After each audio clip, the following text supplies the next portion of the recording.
अस्सलाम वालेकुम। पाकिस्तान की टेस्ट कप्तानी के बारे में एक बड़ी अपडेट है जो कि मैं आपसे इस वीडियो में शेयर करने जा रहा हूँ।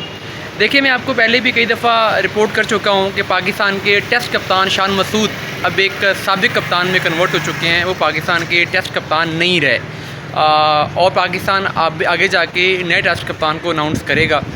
ये बात पिछले 2-3 महीने में 4 महीने में मैंने कई दफ़ा की है लेकिन पाकिस्तान क्रिकेट बोर्ड इसको अनाउंस ही नहीं कर रहा था। लेकिन उस वक्त भी एक इंडिकेशन मिल गया था जब पाकिस्तान की टीम साउथ अफ्रीका गई थी और उसमें शान मसूद की जो कैटेगरी थी वो उसके सामने लिखा हुआ था सब्जेक्ट टू कैप्टनसी, कि वो कैप्टन रहेंगे तो वो इस कैटेगरी में रहेंगे। ये जो इस तरह की बात जब किसी भी पर्सन के फ्यूचर पे जब इफ़ एंड बट और इस तरह की चीज़ें लगा दी जाएँ तो इसका मतलब होता है कि ज़हन बना लिया गया कि उन्हें हटाना है। फिर वो साउथ अफ्रीका में टेस्ट सीरीज़ हार गए, उसके बाद आए और उसके बाद भी मैंने रिपोर्ट किया कि अब वो कराची किंग्स से कप्तान भी नहीं रहेंगे। फिर डेविड वार्नर को आपने देखा कि उन्हें कराची किंग्स का कप्तान बना दिया गया, शान मसूद को टेस्ट कैप्टनसी से कराची किंग्स की कैप्टनसी से हटा दिया गया। आज 2 इंडिकेशन और हुए हैं। एक तो ये हुआ है कि पाकिस्तान क्रिकेट बोर्ड ने जब सेंट्रल कॉन्ट्रैक्ट रिवाइज़ किए हैं तो शान मसूद की कैटेगरी डिमोट कर दी गई है, उन्हें कैटेगरी डी में भेज दिया गया है। अब ख़बर से हट के भी अगर हम कॉमन सेंस की बात भी करें तो एक ऐसा प्लेयर जो कि कैटेगरी डी में है वो पाकिस्तान क्रिकेट टीम का टेस्ट कप्तान नहीं हो सकता।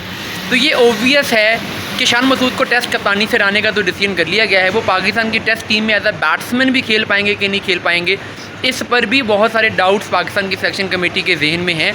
यही वजह है कि उन्हें कैटेगरी डी दी गई है, क्योंकि अगर आप टेस्ट प्लेस अगर आपकी कंफर्म होती, जैसे कि साजिद खान की कंफर्म है, नुमान की कंफर्म है, कम से कम होम सीरीज़ में ही सही, तो उन्हें कैटेगरी सी दी गई है। तो एक प्लेयर अब्दुल्ला शफी को कैटेगरी सी दी गई है, तो एक ऐसा प्लेयर जिसको कैटेगरी डी दी गई है इसका मतलब है कि वो टेस्ट प्लेस भी इसकी कंफर्म नहीं है। तो एज अ प्लेयर भी वो जा रहे हैं और एज अ कप्तान भी उनको टेस्ट टीम से रिमूव किया जा रहा है। अब सवाल अगला ये है कि जब शान मसूद को रिमूव किया जा रहा है तो फिर नए टेस्ट कप्तान कौन होंगे। देखिए, वैसे तो पहले जब मोहम्मद रिजवान को पाकिस्तान का ओडीआई कप्तान बनाया गया था तो उस वक्त तक ये बातें चल रही थी कि रिजवान को पाकिस्तान फ्यूचर में अपनी टेस्ट टीम का कप्तान बना देगा। लेकिन पिछले कुछ दिनों में जिस तरीके से मोहम्मद रिजवान का सारा गर्दिश में रहा है, पाकिस्तान क्रिकेट बोर्ड के जो हाई अप्स हैं वहाँ से लेके पाकिस्तान की सिलेक्शन कमेटी तक तकरीबन सब लोग ही मोहम्मद रिजवान को अब फ्यूचर में कोई बड़ी जिम्मेदारी देने के हक़ में नहीं है। ओडीआई कैप्टनसी पर भी चैम्पियंस ट्रॉफी के बाद और न्यूजीलैंड सीरीज़ के बाद हरा जाने की बातें थी, फिर एक मौका दे दिया गया वेस्ट इंडीज़ सीरीज़ में। अब जैसे वो हारे हैं तो रिजवान की तो ओडीआई कैप्टनसी भी ख़तरे में है, टेस्ट कैप्टनसी तो उन्हें मिलनी दूर की बात है।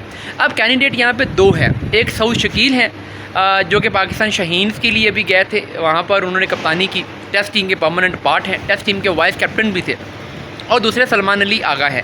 अब पाकिस्तान क्रिकेट बोर्ड क्या कर रहा है, वो वाटर्स टेस्ट कर रहा है, सलमान अली आगा को थोड़ा सा टाइम दे रहे हैं, सलमान अली आगा की कैप्टनसी स्किल्स को चेक कर रहे हैं और उनकी लीडरशिप स्किल्स को चेक कर रहे हैं। एशिया कप इसमें एक बड़ा इम्तिहान होगा। अगर सलमान अली आगा यहाँ पे अपने आप को एज आ कैप्टन स्टैम्प करने में कामयाब हो जाते हैं वाइट बॉल फॉर्मेट में, तो फिर उनको ही आगे साउथ अफ्रीका वाली टेस्ट सीरीज़ में भी कप्तानी दी जाएगी। लेकिन अगर सलमान अली आगा के ऊपर यहाँ पर डाउट रहते हैं, पाकिस्तान क्रिकेट बोर्ड उनसे इधर मुतमिन नहीं हो पाता, तो फिर अगर आप वाइट बॉल में फ़ेल हो रहे हैं तो फिर आपको टेस्ट कप्तानी ओबियसली नहीं मिलेगी, फिर कप्तानी सऊद शकील को मिलेगी। तो ये डिसीजन अब Pakistan cricket board Asia cup के बाद लेगा कि टेस्ट क्रिकेट का कप्तान किसको बनाना है।